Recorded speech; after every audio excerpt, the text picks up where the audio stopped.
మధ్య కాలంలో చూసినట్టుగా అయితే నొప్పులు అని చాలామంది బాధపడుతూ ఉన్నారు. అసలు నొప్పులకి గల కారణం ఏంటి? నొప్పులని ఏమంటాం? నమస్తే అండి. I'm doctor Shweta, senior consultant from doctor care homeopathy. నొప్పులనేది నార్మల్‌గా మనం ఆర్థరైటిస్ అని అంటూ ఉంటామండి.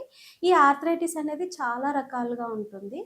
లైక్ ఏజ్‌ని బట్టి ఆర్థరైటిస్ అనేది ఉంటుంది. కొంతమందికి రుమటాయిడ్ ఆర్థరైటిస్ అని, గౌటీ ఆర్థరైటిస్ అని, ఆస్టియో ఆర్థరైటిస్ అని ఇలా చాలా రకాలుగా ఆర్థరైటిస్ అనేది ఉంటుంది. దీంట్లో ముఖ్యంగా మనం చూసినట్టుగా అయితే టీనేజర్స్‌లో అంటే 20, 30 ఇయర్స్‌లో మనకి యూజువల్‌గా రుమటాయిడ్ ఆర్థరైటిస్ అనేది వస్తూ ఉంటుంది. రుమటాయిడ్ ఆర్థరైటిస్ నథింగ్ బట్ కీళ్ళవాతం అని అంటూ ఉంటాము. వీళ్ళల్లో ఏంటి అంటే చాలా చిన్న జాయింట్స్ ఎఫెక్ట్ అవుతూ ఉంటాయి. లైక్ చేతుల్లో కానివ్వండి, చిన్న వేళ్ళల్లో లేకపోతే వ్రిస్ట్ జాయింట్, ఎల్బో జాయింట్ వీటిలో నొప్పితో పాటు స్టిఫ్‌నెస్ ఉంటూ ఉంటుంది. కదిలించటానికి ఇబ్బందిగా ఉండటం, ఒక్కోసారి ఎక్కువగా పని చేసినట్టుగా అయితే ఆ జాయింట్స్ వాపు కూడా వస్తూ ఉంటుంది.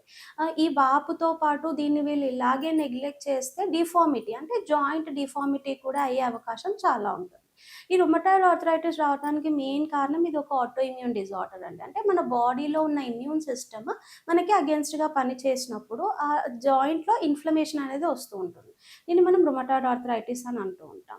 దెన్ గౌటీ ఆర్థరైటిస్ వచ్చేసి యూరిక్ యాసిడ్ క్రిస్టల్స్ ఎక్కువగా డిపాజిట్ అవ్వటం. అంటే కిడ్నీ ఫంక్షన్ తగ్గి యూరిక్ యాసిడ్ క్రిస్టల్స్ ఎక్కువగా ఉంటాయి. ప్రోటీన్ ఎక్కువగా తీసుకునే వాళ్ళకి, నాన్ వెజ్ ఎక్కువగా తినే వాళ్ళకి ఈ కంప్లెయింట్స్ మనం చూస్తూ ఉంటాం. ఇది యూజువల్‌గా మనకి చిన్న జాయింట్స్‌లో ఒక క్రిస్టల్ లాగా డిపాజిట్ అయ్యి మనకి బాగా అంటే కుచ్చినట్టుగా కానీ స్టిచ్చింగ్ పెయిన్ అంటామనమాట. అలాంటి పెయిన్ అనేది పేషెంట్స్ ఎక్స్‌పీరియన్స్ చేస్తూ ఉంటారు. అలాగే ఇన్ఫెక్టివ్ ఆర్థరైటిస్ అంటాం. ఇన్ఫెక్టివ్ అంటే ఏదైనా ఇన్ఫెక్షన్ వల్ల లైక్ చికెన్ గున్యా గానీ, డెంగ్యూ కానీ ఏలైనా ఇన్ఫెక్షన్స్ వచ్చినప్పుడు వీళ్ళకి జాయింట్స్‌లో ఇన్‌ఫ్లమేషన్ వస్తూ ఉంటుంది. ఈవెన్ ఫీవర్ తగ్గిపోయినప్పటికీ కూడా ఈ సింప్టమ్స్ అనేవి అంటే ఈ నొప్పులు కానీ, స్టిఫ్‌నెస్ కానీ, కొంచెం పని చేసినా కూడా వాపు రావటం కానీ ఇవన్నీ కంటిన్యూ అవుతూ ఉంటాయి. లైక్ ఆస్టియో ఆర్థరైటిస్ అంటే బొక్కలు అరగటం వల్ల లైక్ కాల్షియం డెఫిషియన్సీ ఏజ్ ప్రాసెస్‌లో ఇది ఆస్టియో ఆర్థరైటిస్ అనేది మనం చూస్తాం.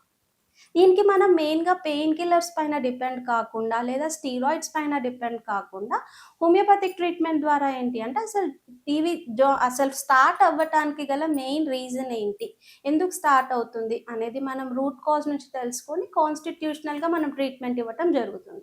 దీనివల్ల ఏంటి అంటే మనకి బాడీలో ఉన్న ఇమ్యూన్ సిస్టమ్ డెవలప్ అవ్వటం, దాంతో పాటు ఒకవేళ గౌటీ ఆర్థరైటిస్ కనుక ఉంటే యూరిక్ యాసిడ్ లెవెల్స్ తగ్గటం, ఇన్ఫెక్టివ్ ఆర్థరైటిస్ ఉన్నట్టుగా అయితే ఇన్ఫెక్షన్స్ తగ్గటం, బాడీలో ఇమ్యూనిటీ పెరగటం ద్వారా జాయింట్స్ అనేవి చాలా హెల్తీగా అవ్వడానికి అవకాశం ఉంటుంది. ఎవరైనా ఇలాంటి సమస్యతో బాధపడుతున్నట్టుగా అయితే ప్లీజ్ డాక్టర్ కేర్ హోమియోపతిని సంప్రదించండి.